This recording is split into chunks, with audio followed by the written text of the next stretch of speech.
الرصفان إلى سعود حمود إلى الزيلعي، وكرة ممتازة الآن وكرة هدف.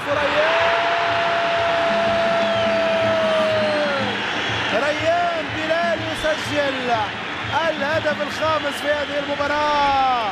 ما الذي يجري؟ ما الذي يجري لنجران اليوم؟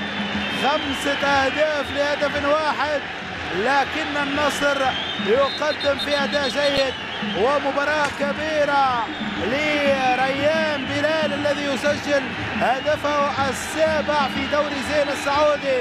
يأتي من الخلف، ليس هناك تسلل، وكرة ممتازة جدا. خالد الزيلعي صاحب التمريرات الثابتة والثمينة والتمريرات الحاسمة، وكرة في ظهر الدفاع، وريان بلال بلا رحمة يسجل الهدف الخامس.